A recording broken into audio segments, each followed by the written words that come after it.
ان کو ہم نکالیں ادھر سے، ڈسلوکیٹ کریں، ڈسپلیس کریں، اور پھر ہم اگلے 10-15 سالوں میں غزہ کو ری بلڈ کریں، اور پھر دیکھا جائے گا کیا ہوتا ہے۔ اب پہلی تو یہ ایک انٹرنیشنل ایک وار کرمنل کو وائٹ ہاؤس میں جس طریقے سے اس کا استقبال کیا آپ نے، اور اس کے ساتھ پوڈیم شیئر کیا، اور اس کے سامنے آپ یہ بات کر رہے ہیں، مطلب یہ سمجھ میں نہیں آتا۔ اور اس شخص کے خلاف آئی سی سی کے وارنٹس بھی نکلے ہوئے ہیں، تو آئی سی سی کو بھی نہیں مان رہے نا، وہ تو نہیں مان رہے نا۔ تو ایک سب سے بنیادی پریشانی کی تو بات یہی ہے۔ بالکل۔ دوسری بات یہ ہے کہ ایک جانب تو آپ ملینز کے حساب سے لوگوں کو ڈپورٹ کر رہے ہیں کہ جہاں سے یہ آئے ہیں وہاں اپنے ملک جائیں، چاہے وہ پناما ہو، کولمبیا ہو، انڈیا ہو فار دیٹ میٹر۔ 104 جو ہے ابھی ریسنٹلی کل پرسوں انڈیا بھی بھیجے ہیں انہوں نے۔ مطلب جہاں جہاں سے لوگ آئے ہیں آپ ان کو اپنے اپنے ملکوں میں بھجوا رہے ہیں۔ یہاں جن کا ملک ہے ان کو اٹھا کر آپ کہتے ہیں کسی اور ملک چلے جائیں۔ یہ کہاں کا مطلب ایک اتنے تضادات ان کے خیالات ہیں، کچھ سمجھ میں نہیں آ رہا کہ دنیا وہ چاہتے کیا ہیں آفٹر آل۔ تو یہ جو ایک انہوں نے تجویز پیش کر دی ہے نا، اس کے بارے میں بہت سی خبریں آ رہی ہیں خاص طور پہ امریکی میڈیا میں کہ یہ کوئی سوچی سمجھی بات نہیں ہے۔ یہ ان کے ذہن میں ایک خیال آیا اور انہوں نے اسرائیلی پرائم منسٹر کے ساتھ بھی ڈسکس نہیں کیا۔ بقول کچھ میڈیا ہاؤسز کے جب یہ تجویز پیش کر رہے تھے پریس کانفرنس میں تو بن نتن یاہو کو پتہ نہیں تھا کہ یہ ہونے جا رہا ہے، حالانکہ میرا اس پہ اتنا یقین نہیں ہے، کیونکہ دیر is method in this madness, اور یہ ہو نہیں سکتا کہ اتنی طویل ملاقات میں بن نتن یاہو کے ساتھ انہوں نے یہ چیزیں ڈسکس نہ کی ہوں۔ کیونکہ یہ تو دیکھیے نا، بن نتن یاہو سے اور جو فار رائٹ کی پارٹیز ہیں، بن گویر ہو گئے یا اسموترچ ہو گئے، یہ تو ان سے بھی آگے کی سوچ ہے۔ بالکل۔ وہ تو یہی چاہتے ہیں کہ اس قسم کی بات ہو، لیکن کسی نے یہ نہیں کہا کہ امریکہ آ کر ٹیک اوور کر لے۔ اچھا، اب امریکہ کب ٹیک اوور کرے گا؟ بڑے دلچسپ اس میں کانٹرڈکشنز ہیں۔ ایک تو دیکھیے پریزیڈنٹ ٹرمپ نے جو پریسر تھا ان کا بن نتن یاہو کے ساتھ، کہا کہ جی جب جنگ ختم ہو جائے گی یا اسرائیل جنگ ختم کرنے کے بعد اس قابل ہو جائے گا کہ غزہ کو ہینڈ اوور کرے امریکہ کو، تو ہم پھر ٹیک اوور کریں گے۔ ان سے پھر سوال پوچھا گیا کہ جی اگر آپ کو ٹروپس بھجوانے پڑیں، انہوں نے کہا اگر ضرورت پڑی تو ہم یہ بھی کریں گے۔ پھر پوچھا گیا کہ اگر ہم فلسطین کے لوگ نہ چھوڑیں تو کیا کریں؟ کہا گیا کہ ہم پھر فورس کا بھی استعمال ہم اس کو رول آؤٹ نہیں کرتے۔ یہ پریزیڈنٹ ٹرمپ نے کہا، لیکن اس پہ بڑا شدید ریاکشن آیا جو کہ آنا تھا، پوری دنیا نے۔ سعودی عرب نے بڑا اسٹرانگلی ورڈڈ ریاکشن تھا ان کے فارن آفس کی جانب سے، اسی طرح قطر کی جانب سے، رشیا کی جانب سے، چین کی جانب سے، اور سب دنیا نے ریاکٹ کیا کہ جی آپ یہ کیا نیا پینڈوراز باکس کھول رہے ہیں، اور آپ کو کس نے کہا ہے کہ، اور فلسطینی خود جو غزہ میں ہیں، میں کل دیکھ رہا تھا مختلف چینلز انٹرنیشنل، اس میں تو غزہ کے جو لوگ ہیں وہ کہتے ہیں کہ جی ہم نے اسرائیل کی اتنی ریاسی دہشت گردی کو برداشت کر لیا ہے، 50,000 کے قریب ہم نے شہادتیں دے دی ہیں، 1 لاکھ سے زائد لوگ زخمی ہو گئے ہیں، اور کتنے لاپتہ ہیں، اور ملبے کا ڈھیر ہے اس میں دفن ہیں، اور ہم نے پورا غزہ قربان کر دیا۔ تو کیا ہم پریزیڈنٹ ٹرمپ کی جو ریئل اسٹیٹ کی ان کی نیچر ہے ڈیولپر کی، ہمارے وہی ملک ریاض ٹائپ لگتے ہیں کوئی، تو وہ جو ہے کیا ہم ان کی خاطر ہی اپنا ملک چھوڑ دیں گے؟ پریزیڈنٹ ٹرمپ کی ذہن میں ایک بات ان کو سمجھ میں نہیں آ رہی۔ وہ کیا؟ وہ یہ ہے بہت سے دیکھیں جو لبرل ڈیموکریٹک اسٹیٹس آپ انہیں کہہ لیں، یا ویسٹرن جو ایک ماڈل ہے گورن کرنے کا، یا جو ان کے کانسٹیٹیوشنز ہیں، وہ زیادہ تر اگر آپ دیکھیے جو امریکہ جیسے ممالک ہیں خاص طور پہ، جہاں پہ کوئی انڈیجنس لوگ تو نہیں ہیں نا، یہ سارے لوگ باہر سے ان کے آبا و اجداد آئے اور یہاں بسے، جو ریڈ انڈینز سے ان کو تو مار بھگایا، پتہ نہیں کہاں ہیں بیچارے، اس طرح آسٹریلیا میں بھی ہوا۔ تو یہ وہ لوگ نہیں ہیں، کوئی ڈنمارک سے آ گیا، کوئی آئرلینڈ سے آ گیا، کوئی برطانیہ سے آ گیا، کوئی فرانس سے آ گیا، کوئی کہاں منگولیا سے آ گیا، کوئی چین سے آ گیا، کوئی، تو یہ وہ لوگ ہیں، ان کے ہاں جو کانسیپٹ ہے وہ ہے سول نیشنلزم کا، کہ کانسٹیٹیوشن ہے، اس کے تحت جو بھی آپ کی ایتھنسٹی ہے کوئی فرق نہیں پڑتا، جو بھی آپ کا ریلیجن ہے کوئی فرق نہیں پڑتا، بات صرف رائٹس کی ہوتی ہے، بات رائٹس کی ہے، آپ سب کو ایکول رائٹس ہیں، سو آن اینڈ سو۔ صحیح۔ لیکن ایک دوسرا جو نیشنلزم ہوتا ہے نا وہ ایتھنو نیشنلزم ہوتا ہے جو ایتھنیسٹی کی بنیاد پہ ہوتا ہے، وہ بڑا اسٹرانگ ہوتا ہے، وہ سول نیشنلزم کی طرح نہیں ہوتا. رائٹ. جو ایتھنو نیشنلزم ہوتا ہے for that metre religious nationalism جو ہوتا ہے، جو مذہب کی جو بنیاد وہ بڑا اسٹرانگ ہوتا ہے. یہ بات ان کی سمجھ میں نہیں آ رہی کہ فلسطین کے لوگ اس زمین سے جڑے ہوئے ہیں. بالکل. یہ کوئی وہ نیشنلزم نہیں ہے امریکہ والا کہ آپ نے کسی کو اٹھا کے فلوریڈا سے آپ نے لاس اینجلس بھجوا دیا تو وہ بھی ٹھیک ہے. خود شاید اسرائیل والا بھی. ہاں اسرائیل والا بھی. تو اسرائیل میں بھی نیشنلزم ہے ریلیجیس کی بنیاد پہ، لیکن ادھر زائنزم اور جوڈائزم کے مختلف انٹرپریٹیشن ہیں، اس لیے وہاں ذرا معاملات ڈفرینٹ ہو جاتے ہیں. اب دیکھیے یہ قابل قبول تو اسرائیلیوں فلسطینیوں کو نہیں ہے. اب کیا ان پہ دوبارہ پہلے تو یہ نا کہ اسرائیل کس طرح یہ ان کو باہر بھیجوائے گا. ایجپٹ بھی تیار نہیں ہے، انہوں نے بھی ریجیکٹ کر دیا، جارڈن نے بھی ریجیکٹ کر دیا. اب جارڈن کے جو شاہ عبداللہ ہیں ان کو 11 فروری کو طلب کر لیا گیا ہے وائٹ ہاؤس میں، لیکن اس سے پہلے سب نے اپنی پوزیشن بڑی واضح کر دی. آئی ایم گلیڈ کہ ایٹ لیسٹ کوئی پوزیشن واضح ہو گئی ہیں. اب میں امید کرتا ہوں کہ شاہ عبداللہ اپنی بات پہ ڈٹے رہیں گے اور کہیں گے کہ یہ قابل قبول نہیں ہے. اب اسرائیل کب ہینڈ اوور کرتا ہے اور اسرائیل امریکہ کب ٹیک اوور کرتا ہے، یہ ایک بہت لمبی کہانی ہے اور یہ فی الحال قابل قبول نہیں لگتی. اگلے 4 سال ہمیں اسی قسم کی سچویشنز کا سامنا کرنا پڑے گا جہاں پریزیڈنٹ ٹرمپ جو اس قسم کی باتیں کرتے رہیں گے. 4 سال بہت لمبا ہوتا ہے اور خاص طور پہ پریزیڈنٹ ٹرمپ کے 4 سال تو بہت طویل ہوں گے. اب کس قسم کے حالات بنتے ہیں، لیکن مسلمانوں کو تھوڑا بہت، عرب دنیا کو، پاکستان کا جو تھا نا بڑا پھسپھسا سا ان کے لیے ٹھیک تھا، لیکن انہوں نے یہ نہیں کہا کہ پریزیڈنٹ ٹرمپ نے جو پروپوزل دی ہے ان کو مینشن کرنا چاہیے تھا. پتہ نہیں پریزیڈنٹ ٹرمپ سے اتنا ڈرتے کیوں ہیں. تو پروپوزل یہ پریزیڈنٹ ٹرمپ کا نام لیے بغیر انہوں نے اس کو ریجیکٹ کر دیا. کہنے میں کیا حرج تھا. بہرحال یہ ہے کہ یہ پریزیڈنٹ ٹرمپ ابھی جب اسرائیل اور بمباری کرے گا اس کا مطلب کہ سیز فائر جو ہے وہ بھی ذرا خطرے میں ہے اس وقت. تو اسرائیل کس طرح ہینڈ اوور کب کرے گا، کیا کرے گا، وی ڈو ناٹ نو. ابھی بہت سے ایسے مرحلے آنے ہیں. یہ بھی تو ہو سکتا ہے کہ صرف باتیں اور دعوے ہی ہوں. پاسبل ہے، لیکن یہ بھی ہو سکتا ہے کہ یہ دعوے جو کر رہے ہیں پریشر بلڈ کرنے کے لیے ہو سعودی عرب وغیرہ پہ کہ جی اگر دیکھیے ہم یہ کرنے جا رہے ہیں، اگر آپ نہیں مانتے اسرائیل کے ساتھ تعلقات قائم کریں. تو اس کی بہت سی ڈائمینشنز ہیں. ابھی چونکہ ہمارے پاس وقت نہیں ہے، پریشر ٹیکٹک بھی ہے تو جواب تو مل ہی جواب تو مل ہی گیا، لیکن آگے آنے دن بڑے انٹرسٹنگ ہوں گے. صحیح. سو آپ کی اجازت تو باسط صاحب ایک چھوٹا سا بریک لے لیں. یہ آپ نے مجھ سے اجازت لینا کب سے شروع کر دی ہے. بریک کے بعد حاضر ہوں گے. جو چاہے وہ آپ کریں، ہم کو بس بدنام کیا.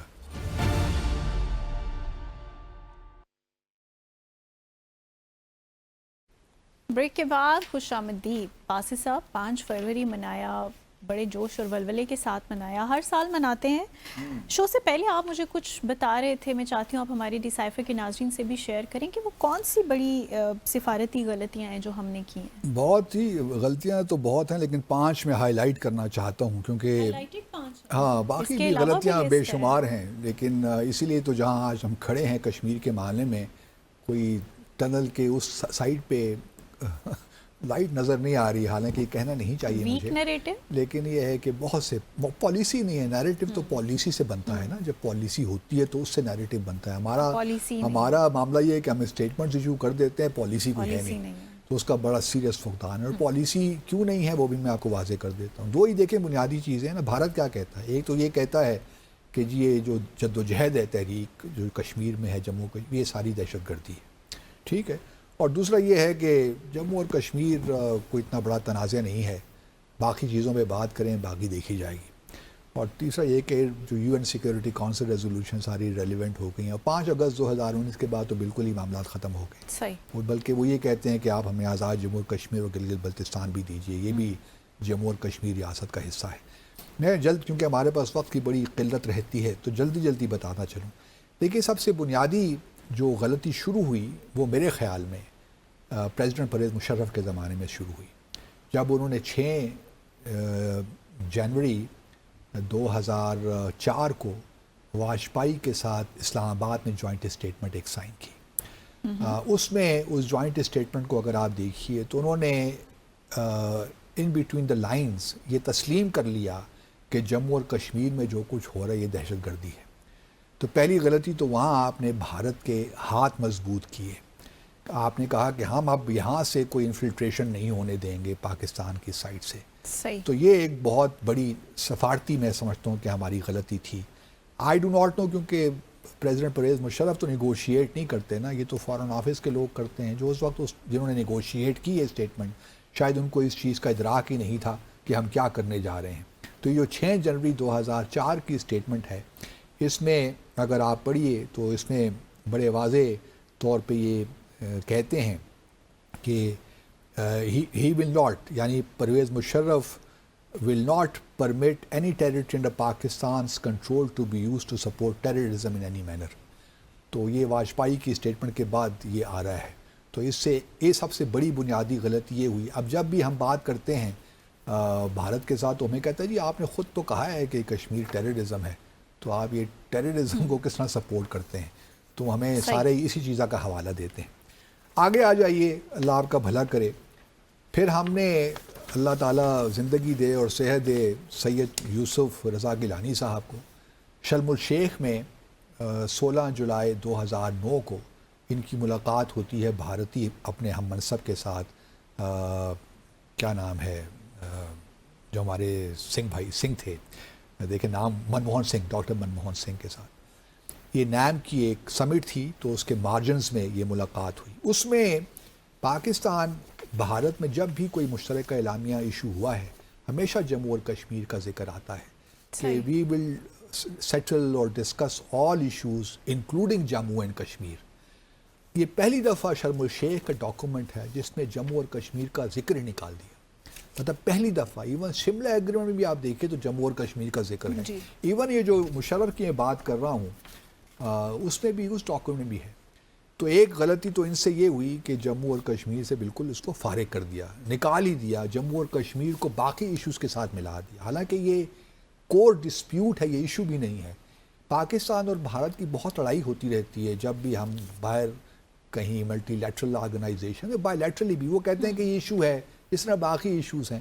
ہم کہتے ہیں یہ ڈسپیوٹ ہے، یہ تو کور ڈسپیوٹ ہے، اس کے بغیر تو پاکستان اور بھارت کے درمیان تعلقات آگے بڑھ ہی نہیں سکتے. بالکل. لیکن یہ انہوں نے پہلی غلطی کی، جو پہلی دفعہ پاکستان بھارت کی تاریخ میں کسی مشترکہ اعلامیہ میں جموں اور کشمیر کا ذکر ہی نہیں ہے، اور ہم نے جموں اور کشمیر کے تنازع کو باقی ایشوز کے ساتھ لا کر کھڑا کر دیا ہے، چاہے وہ سیاچن ہو، سر کریک ہو، کونسلر ریلیشنز ہوں، واٹر کے ایشوز ہوں، ہم نے سب جموں اور کشمیر اس کے ساتھ لگا کر دیا. اس سے پہلے جو ایک اور بڑی غلطی پریزیڈنٹ پرویز مشرف سے ہوئی، ایک تو وہ جوائنٹ اسٹیٹمنٹ 6 جنوری کی، دوسرا جب ہمارے بیک چینل پہ مذاکرات ہو رہے تھے 2004 سے آنورڈ 2008 تک، اس میں پریزیڈنٹ پرویز مشرف نے پبلکلی 4 پوائنٹ جو 4 نکاتی فارمولہ پیش کر دیا، اور پبلکلی یہ کہہ دیا کہ جی ہم جو ہے یونائٹڈ نیشن سیکیورٹی کونسل جو قراردادیں ہیں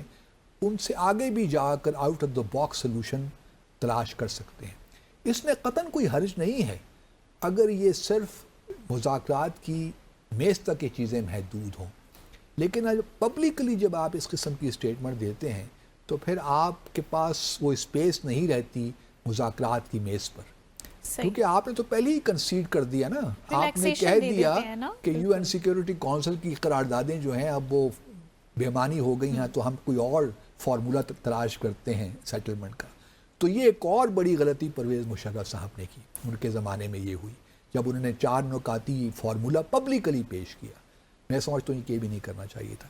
اس کے بعد پھر کیونکہ بھارت کو پتہ چل گیا کہ یہ لوگ سیریس تو ہیں نہیں، قراردادوں کا ذکر تو کرتے ہیں، جس طرح ہم ابھی 5 فروری کو بھی یوم یکجہتی یہ کشمیر تھا، کتنی اسٹیٹمنٹس آئیں. ہمارے پرائم منسٹر شہباز شریف وہ لیجسلیٹو اسمبلی پہنچ گئے کشمیر، آزاد جموں اور کشمیر کی، وہاں بھی انہوں نے تقریر فرمائی، اور وہی گھسی پیٹی باتیں، کوئی اس میں جدت نہیں، کوئی انوویشن نہیں، اور پھر وہی ڈائلاگ کی باتیں کرتے رہتے ہیں سارا دن. ڈائلاگ سے کیا ملا ہے آپ کو؟ کوئی بائی لیٹرل ڈائلاگ سے بھی تو کچھ ملا ہے آپ کو جموں اور کشمیر پہ کہ آپ ڈائلاگ کی باتیں کر رہے ہیں؟ ابھی تو آپ کی پوزیشن یہی تھی کہ جب تک بھارت 4 اگست 2019 کو جو صورتحال تھی مقبوضہ جموں اور کشمیر کو، اس کو ریسٹور نہیں کرتا تو ہم ڈائلاگ نہیں کریں گے. اب آپ یہ پوزیشن لے رہے ہیں کہ ڈائلاگ ہونا چاہیے جی، مطلب اس کا ذکر ہی نہیں کر رہے اس بات کا. ایک اور بڑی غلطی، ایک اور بڑی غلطی، غلطیاں بہت ہیں لیکن میں آپ کو چیزیں غلطیاں بتا رہا ہوں. صحیح. اس کے بعد شرم الشیخ کے بعد تو واقعہ یہ ہو گیا. آپ پھر آگے آ جائیے نواز شریف صاحب کے زمانے میں. 10 جولائی 2015 کو اوفا میں ان کی ملاقات ہوتی ہے صحیح۔ مودی صاحب کے ساتھ، جس میں اگین کشمیر کا کوئی ذکر نہیں۔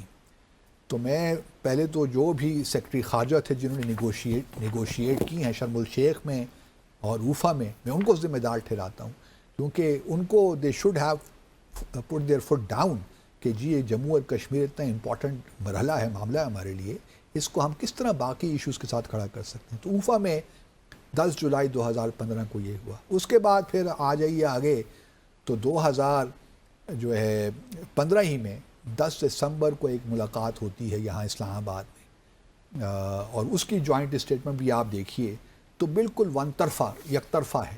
اس میں تو لٹرلی آپ یوں سمجھیے کہ جموں اور کشمیر کے معاملے کو مطلب ایک لحاظ 9 دسمبر کی اسٹیٹمنٹ ہے، سوری 9 دسمبر 2015 کی، اس میں بھی شامل تھا اس ملاقات میں۔ اس میں دیکھیے وہ کہتے ہیں کہ dialogue and directed the foreign secretaries to work out the modalities and schedule of the meetings under the dialogue including peace and security, CBMs, Jammu and Kashmir, Siachen Sir Creek, مطلب اس کو بھی لا کر تیسرے درجے پہ لا کر کھڑا کر دیا جموں اور کشمیر پہ۔ تو اب میرے خیال میں اتنی سفارتی غلطیاں کرنے کے بعد تو بھارت نے جو کچھ 5 اگست 2019 کو کیا، اور پھر آخری بڑی غلطی منتہا یہ ہوئی کہ ان تمام چیزوں کے کرنے کے بعد ہم نے پھر 25 فروری 2021 کو بھارت کے ساتھ ایل او سی پہ سیز فائر ایگریمنٹ کر لیا۔ اب جنرل باجوہ قمر باجوہ تو ہے نہیں، اب ان سے بندہ کیا گلہ کرے، سنگین غلطی، یہ وہ ٹائم نہیں تھا جب آپ یہ سیز فائر ایگریمنٹ کرتے، حالانکہ ہمارا ایک سیز فائر پہ انفارمل انڈرسٹینڈنگ موجود تھی 25 نومبر 2003 سے، رائٹ، کہ ہم، لیکن وہ سیز فائر بھارت کی جانب سے وہ ہے پرووک کرتا رہتا تھا اور سیز فائر وائلیٹ ہوتی رہتی تھی۔ لیکن یہ 25 فروری 2021 کو جو ایگریمنٹ باقاعدہ ہوا ہے اور اس پہ جوائنٹ اسٹیٹمنٹ ایشو ہوئی ہے، اور یہ دونوں جو ڈی جیز ہمارے ہیں ملٹری آپریشنز، ان کے درمیان یہ بات چیت ہوئی، اور اس سے پہلے خفیہ ملاقاتیں بھی ہوتی رہیں، تو انہوں نے بہت ڈیمیج کیا ہے میں سمجھتا ہوں جموں اور کشمیر کاز کو۔ یہ جو ہے نا اس میں دیکھیے both sides reiterated the existing mechanisms and اچھا یہ تو خیر دوسری بات ہے، لیکن اس میں اس اسٹیٹمنٹ میں یہ بھی کہتے ہیں کہ in the interest of achieving mutually beneficial and sustainable peace along the borders, the two DGMOs agreed to address each other's core issues، اور اس کے مطلب یہ فضول سی باتیں ہیں ساری۔ میں اب اس نتیجے پہ پہنچا ہوں کہ دیکھیے بائیلیٹرلزم جو ہے نا آپ کو ڈس اون کرنا پڑے گا، بلکہ میں تو یہاں تک کہتا ہوں کہ شملہ ایگریمنٹس کو بھی آپ ڈس اون کر دیں، خاص طور 5 اگست 2019 کے بعد آپ اسی سچویشن پہ واپس جائیے کہ جتنے بھی ہمارے بائیلیٹرل ایگریمنٹس ہیں، جو اسٹیٹمنٹس ہم نے ایشو کی ہیں، یہ سب اب ان کو نہیں مانتے، کیونکہ 5 اگست 2019 کو جو بھارت نے کیا اس کے بعد تو کوئی گنجائش نہیں رہتی کہ ہم یہ جو بائیلیٹرلزم ہے اس کو تسلیم کریں۔ ہم واپس جاتے ہیں، وہ ایک ملے میں ایک کہاوت ہے کہ if you forget your way you should return to the beginning and start again۔ راستہ کہیں بھول جائے نا تو آپ اپنا واپس جائیے جہاں سے آپ نے اپنے سفر کا آغاز کیا تھا، اور پھر وہاں سے دوبارہ شروع کیجیے۔ ہمیں بھی اب 1948 1949 کی طرف جانا چاہیے۔ یہ جو ایل او سی ہے اس کو سیز فائر لائن ہی قرار دے دینی چاہیے، تاکہ یہ جو ہے نا جو بھارت کے ذہن میں ہے کہ جی بائیلیٹرل ایشو صرف ڈسکس ہو گئے، ساری چیزیں ختم ہو جانی چاہیے، لیکن ہم میں وہ کرش نہیں ہے، شاید ہم ابھی تک گھبرائے سے گھوم رہے ہیں، پھر رہے ہیں، ہمیں کیونکہ ہماری کوئی پالیسی نہیں ہے نا، ابھی تک ہم نے تھنک تھرو نہیں کیا کہ ہم کس طرح معاملات کو جموں کشمیر کو لے کر جائیں۔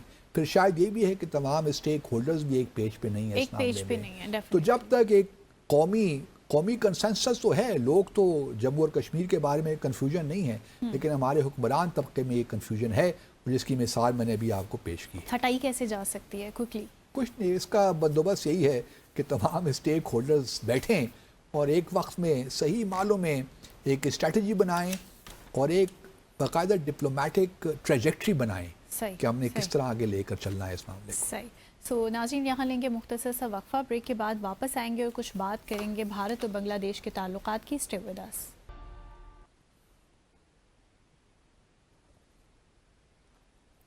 بات کریں گے اب بھارت اور بنگلہ دیش کے تعلقات کی. باسی صاحب مجھے بتائیے گا کہ بھارت نے بنگلہ دیش کے سامنے کون سی 3 شرائط رکھی ہیں اور کیا بنگلہ دیش ان کو قبول کرے گا؟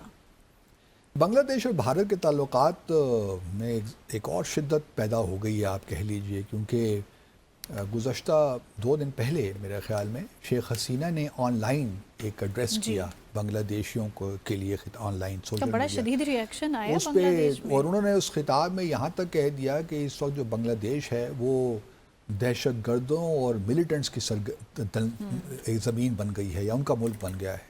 تو اس پہ بڑا شدید غم و غصہ بنگلہ دیش میں، اور اس غم و غصے میں وہ لوگ انہوں نے چڑھائی کر دی جو ان کا آبائی گھر تھا، جس کو بعد نے میوزیم میں تبدیل کر دیا شیخ مجیب الرحمان کے نام سے. تو اس پہ انہوں نے اس کو جلا کر راکھ کر دیا. اور یہ بالکل ہوتا ہے جب آپ اس قسم کی بات کریں، اور خاص طور پہ بھارت جیسے ملک میں، تو یہ ریئیکشن تو آنا ہی تھا. اچھا، اس میں اب 2-3 چیزیں ہیں. ہمارے ناظرین کو یاد ہی ہوگا کہ وکرم مسری جو کہ بھارت کے سیکرٹری خارجہ ہیں، انہوں نے دورہ کیا تھا بنگلہ دیش کا 9 دسمبر پچھلے سال، اور یہ پہلا ایک کانٹیکٹ، ہائی لیول کانٹیکٹ تھا بٹوین دا 2 کنٹریز آفٹر 5 اگست 2024، جب شیخ حسینہ فرار ہو کر چلی گئی تھیں بھارت. تو وکرم مسری صاحب نے بنگلہ دیش کی اتھارٹی سے یہ کہا کہ جی ہماری 3 باتیں ہیں. ایک تو یہ ہے کہ ابھی ہم بنگلہ دیش کے ساتھ کوئی سیاسی روابط نہیں رکھنا چاہتے. ہمارا انٹریکشن ہوگا وہ آفیشیل لیول پہ ہوگا، یعنی سیکرٹریز آئیں جائیں گے، لیکن یہ توقع آپ نہ رکھیں کہ ہم ڈاکٹر یونس کو بلائیں گے یا پرائم منسٹر مودی بنگلہ دیش کا دورہ کریں گے. یہ ابھی سیاسی کوئی انٹریکشن ہمارا نہیں ہے، کیونکہ ابھی مسائل ہمارے ہیں، اور ہم یہ آفیشیل سرکاری سطح پہ، آفیشیل ورکنگ لیول پہ ہم ان کو بات چیت کرتے رہیں گے. دوسرا انہوں نے یہ کہا، شرط رکھی کہ آپ لوگ جو یہ بنگلہ دیش صبح اور شام یہ ڈیمانڈ کرتے رہتے ہیں کہ شیخ حسینہ کو واپس بنگلہ دیش بھجوایا جائے، تو یہ آپ کہنا چھوڑ دیجیے. یہ کیونکہ ایک اریٹنٹ آپ اس کو بنا رہے ہیں، اور ہمارے خیال میں کوئی اریٹنٹ نہیں ہے، کیونکہ شیخ حسینہ نے تقریباً 16 سال بنگلہ دیش میں حکومت کی ہے ایز پرائم منسٹر، تو اور ان کے ہمارے ساتھ بڑے اچھے تعلقات ہیں، تو ہم ان کو آپ کی طرف نہیں بھجوا سکتے. اور جو ایکسٹریڈیشن ٹریٹی بھی ہے اس میں کچھ کلازز ایسی ہیں جو کہ ایگزیمپٹ کرتی ہیں ان کیسز کو جو کہ پولیٹیکل نوعیت کے ہوں. تو چونکہ یہ سیاسی خاتون ہیں، سیاسی شخصیت ہیں، تو ہمیں معلوم ہے. اور دوسری بات یہ ہے کہ آپ کی انٹینشن بھی کوئی ٹھیک نہیں ہے.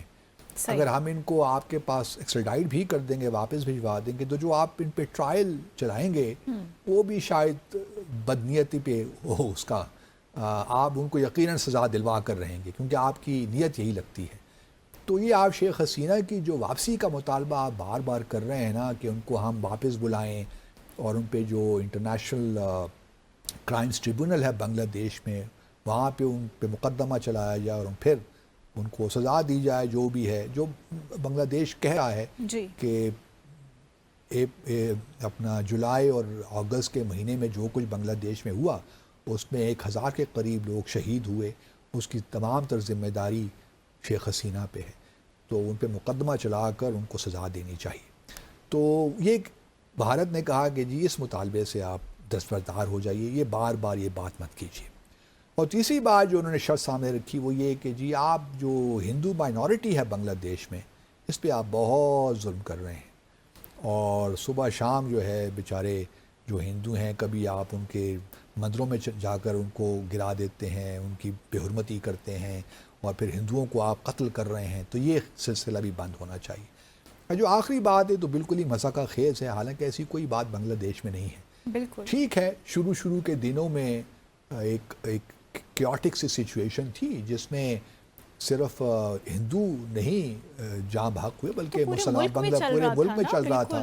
تو اس لیے یہ کہنا کہ جی کو فوکس طریقے سے ٹارگٹ کیا گیا ہندو کمیونٹی کو، تو یہ بالکل بے بنیاد سی بات ہے. تو یہ تو بنگلہ دیش کے اتھارٹیز نے بڑا کلیئرلی ان کو کہہ دیا. دوسرا جہاں تک شیخ حسینہ کا تعلق ہے اس کے بارے میں بنگلہ دیش کی بھی ایک شرط بنگلہ دیش کی جانب سے بھی تھی نا کہ ٹھیک ہے جب تک جی وہ آپ کے پاس ہیں آپ ان کو ایکسٹراڈائٹ بھی نہیں کرتے لیکن یہ آپ ضرور کریں کہ ان کو اسٹیٹمنٹ کوئی نہ دیں بنگلہ دیش کے بارے میں, ان کو خاموشی کے ساتھ اپنے گھر میں رکھیں. ہمیں چلیے کوئی تھوڑے حالات ٹھیک ہو جائیں گے تو ہم دیکھیں گے, لیکن جب تک ہمارا آپ کو اور ہمارا کوئی اصولی فیصلہ نہیں ہوتا تو آپ شیخ حسینہ کو کم از کم اس بات کا پابند کریں کہ وہ کوئی پبلک اسٹیٹمنٹ نہیں دیں گی. لیکن اب دیکھیے جو انہوں نے پبلک اسٹیٹمنٹ دی اور کتنی خطرناک اسٹیٹمنٹ دی کہ Bangladesh has become land of for terrorist and militants. یہ بھارت کی رضامندی سے ہی کر رہی ہیں obviously ان کے بغیر اجازت کے تو نہیں کر سکتے نا, پورا بلکہ ایڈریس کیا, ٹائم شیڈیول دیا کہ اس ٹائم پہ ہوگی. تو بھارت تو بنگلہ دیش کی بھی تو ڈیمانڈ بھارت نے نہیں مانی. اگر تھوڑا سا بھارت بھی اس معاملے میں, کیونکہ بھارت کو ابھی بھی شاید یہ ہے کہ وہ ایک لحاظ سے انریسٹ کریٹ کرتا رہے بنگلہ دیش میں, ایک ایسی سچویشن کہ بنگلہ دیش کی جو انٹرم گورنمنٹ ہے یہ اسٹیبلائز نہ ہو. تو چونکہ اسٹیبلائز نہیں ہوگی تو انڈر پریشر رہے گی. اور پھر یہ بھی ہے ان کے نقطہ نظر سے کہ عوامی لیگ پوری طرح ختم تو نہیں ہوئی نا, عوامی لیگ کے بھی کچھ سپورٹرز تو بھی ہوں گے جو چاہتے ہوں گے کہ شیخ حسینہ جنہوں نے فائدہ اٹھایا ہے 16 سالوں میں, تو کچھ نہ کچھ تو ان کے ریمننٹس ہوں گے کہیں نہ کہیں. ایک سیاسی جماعت کے طور پہ تو وہ رہی ہے نا 1971 سے پہلے کی تھی. تو اس وجہ سے ان کا خیال یہی ہے کہ ابھی بھی ہم شیخ حسینہ کو اگر رکھیں گے, کچھ اسٹیٹمنٹ دے دیں گی تو ایک تو انسٹیبلٹی آئے گی جس طرح یہ ریاکشن آیا, اور دوسرا یہ ہے کہ عوامی لیگ کو بھارت کے نقطہ نظر سے عوامی لیگ کو زندہ رکھنا بھی ان کے انٹرسٹ میں ہے. تو ایک لحاظ سے براہ راست مداخلت ہے بنگلہ دیش کے اندرونی معاملات میں. تو یہ بھارت کا یہ نقطہ نظر بھی ہو سکتا ہے. تو آپ کو نہیں لگتا یہ تمام کاوشیں رائے گاہیں جانے والی ہیں؟ رائے گاہیں اس لیے جانے والی ہیں کہ بنگلہ دیش کے لوگ دیکھیں بڑے میچور لوگ ہیں, پولیٹیکلی بھی ادروائز بھی. جس طرح میں نے پہلے بھی ہم نے ڈیسائفر میں ڈسکس کیا ہے کہ پاکستان کی ساری موومنٹ اگر دیکھیے تو اس میں جو بیشتر لوگ تھے انہوں نے ہی لیڈ کیا ہے. تو وہ تو پاکستان کے جو نظریہ ہے اس سے اس قدر جڑے ہوئے ہیں کہ اب اگر آپ بنگلہ دیش جائیے تو بالکل حالات مختلف ہیں. جو ایک تصور پیش کیا جاتا تھا کہ جی بنگلہ دیشی لوگ پاکستان کے خلاف ہیں, وہ تو کوئی بات ہی نہیں ہے. بلکہ میں کچھ دن پہلے 2-3 مفتی بہانی جو تھے جنہوں نے 1971 میں مفتی بہانی کے طور پر پاکستان کے خلاف جد و جہد کی تھی یا لڑائی میں حصہ لیا تھا, وہ بالکل ٹرانسفارم ہو گئے. وہ بیانات دے رہے ہیں کہ ہم سے ایک بہت بڑی غلطی ہوئی تھی کہ ہم پاکستان سے الگ ہوئے. اس ٹائم بھی پروپیگنڈا کا پروپیگنڈا اس میں ینگ لوگ تھے اس زمانے میں جو اب عمر رسیدہ ہو گئے, وہ اب یہ کھل کر بات کر رہے ہیں کہ ہم سے بہت نظریاتی ہم سے غلطی ہوئی, کیونکہ ہمارا اصل جو بانڈ ہے وہ تو ہمارا ریلیجن تھا, اسلام تھا. اور وہ ہمیں یہ ہندو بے شک کہتے رہے, بنگالی اگر ہندو بھی اگر ہمیں کہتا ہے کہ ہم آپ کے دوست ہیں تو ہم نہیں مانتے. ہمارے لیے تو اسلام زیادہ امپورٹنٹ ہے, ہمارے جو اسلام کا رشتہ ہے ہمارے لیے زیادہ امپورٹنٹ ہے. تو یہ سوچ میں تبدیلی آ رہی ہے. اب پاکستان اوبیسلی ہمارے تو دیکھیے پہلے بھی انٹرسٹ میں یہی تھا کہ ہمارے بنگلہ دیش کے ساتھ تعلقات ٹھیک ہوتے. ہم نے سچی بات یہ ہے کہ پاکستان نے پچھلے 16 سالوں میں بہت کوشش کی کہ شیخ حسینہ کے ساتھ بھی ان کے ہوتے ہوئے بھی ہمارے تعلقات اچھے ہوں. ہم نے کئی بار ان کو انوائٹ بھی کیا کہ آپ آئیے, لیکن شیخ حسینہ بھارت کے ہاتھوں میں کھیلتی رہی. انہوں نے کبھی بائی لیٹرل وزٹ نہیں کیا. انہوں نے یہ شرط رکھی کہ جی پاکستان پہلے ساری معافیا مانگے ہم سے جو کچھ انہوں نے 1971 میں بنگلہ دیش کے ساتھ کیا. حالانکہ اس پہ بھی جس طرح میں پہلے بھی کئی بار بتا چکا ہوں اپنے ناظرین کو, ایک ہمارا ایگریمنٹ تھا 1974 میں, اس کا آرٹیکل 16 اگر پڑھیے تو اس کے مطابق فرگیو اینڈ فرگیٹ والی پالیسی تھی کہ آگے بڑھنا ہے ہم نے. لیکن شیخ حسینہ نے اس طرح سارک کو بھی آگے نہیں بڑھنے دیا, حالانکہ سارک کا اوریجنل آئیڈیا بنگلہ دیش ہی سے آیا تھا جی. لیکن سارک کو بھی انہوں نے بھارت کو بلائنڈلی سپورٹ کرتے ہوئے سارک کا ہی بڑا غرق کیا. اب توحید صاحب جو ہیں انڈیا کے ایڈوائزر فارن منسٹر آپ کہہ لیجئے, ان کا ایک آرٹیکل چھپا ہے پچھلے دنوں ایک بھارت کے اخبار میں.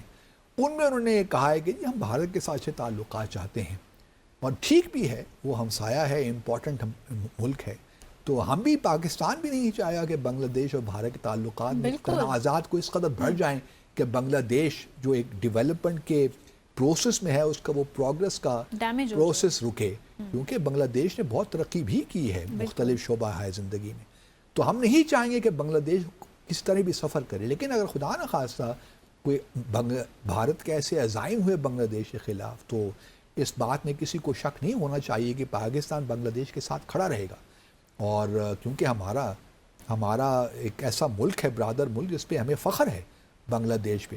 تو اس وجہ سے پاکستان اور بنگلہ دیش کے درمیان جو پروسیس چل رہا ہے دیٹ از ویری انکریجنگ. ہمارے فارن منسٹر اس ماہ شاید بنگلہ دیش جا بھی رہے ہیں، تو اس سے مزید تقویت ملے گی اس پروسیس کو. پھر ڈائریکٹ فلائٹس بھی شروع ہو رہی بالکل. ہیں. ایک جو پرائیویٹ ایئر لائن ہے فلائی جنا، ان کو شاید پرمیشن مل گئی ہے ڈائریکٹ فلائٹس کی. تو دیٹ کراچی سے ڈھاکہ، غالباً کراچی ڈھاکہ اسلام آباد سے بھی شروع ہوں گی، لیکن I think to start with the Karachi Dhaka سے ہوگا. تو مطلب all things appearing to be taking some good shape, which is very encouraging. And very positive Very as well. positive. So ناظرین، اسی کے ساتھ ہی آج کے پروگرام کا وقت یہاں اختتام پذیر ہوا چاہتا ہے. آپ سے انشاءاللہ ملاقات ہوگی کل مزید دلچسپ انٹرسٹنگ ٹاپکس کے ساتھ. منتہا حسن کو ڈیسائفر ود عبدالباسط سے اجازت دیجیے گا. خدا حافظ.